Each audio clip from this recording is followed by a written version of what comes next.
Yeah. Because that's the way ships are run at sea. That's where it all came from.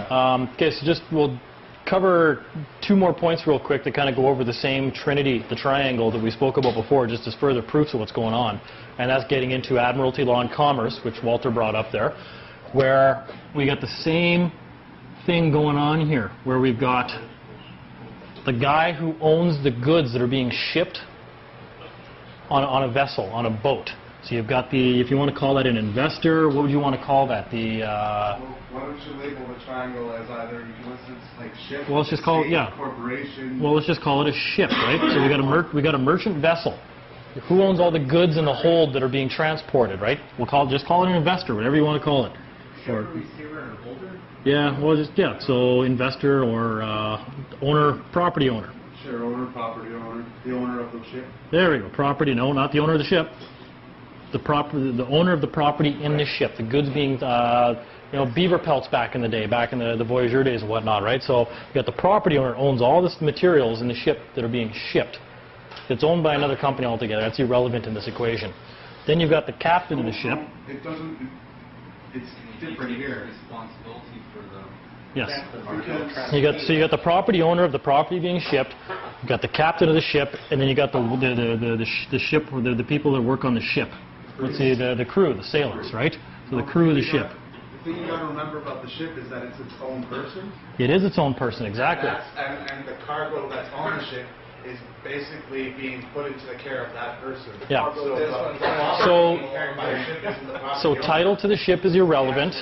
Like ship. Yeah, the title to the ship is irrelevant. It's who owns all the equity in the hold that's important, right?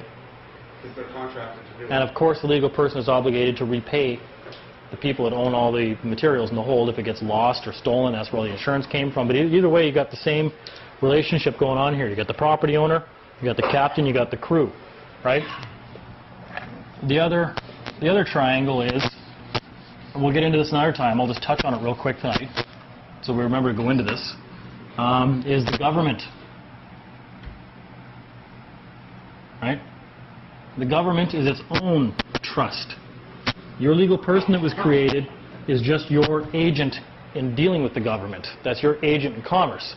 So the same way that the government makes up one role of your legal person, you make up one within the government, and that's what makes the union complete. And you are basically a shareholder of the government. So instead of sole shareholder, you're now one of 33 million something shareholders in the government. So you now your legal person is now the investor in the government. And who do we all vote for once every 4 years or whenever they're deemed to be incompetent and somebody calls an election? The elected ministers. Right. So the ministers. So we vote for them. Ministers are the people who direct the government. Right? They set government policy. And they set government policy for who? Government employees.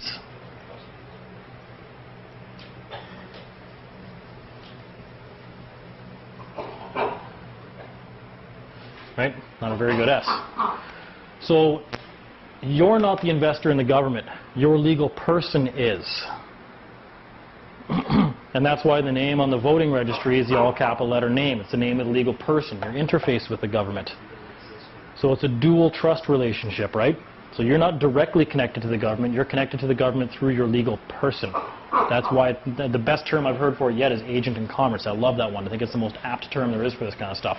So when it comes to the government, that is the relationship between it. So every relationship that's out there regarding commerce revolves entirely around this matrix. And then the only question is, well, who's the equity holder, who's the directors, and who's the employees?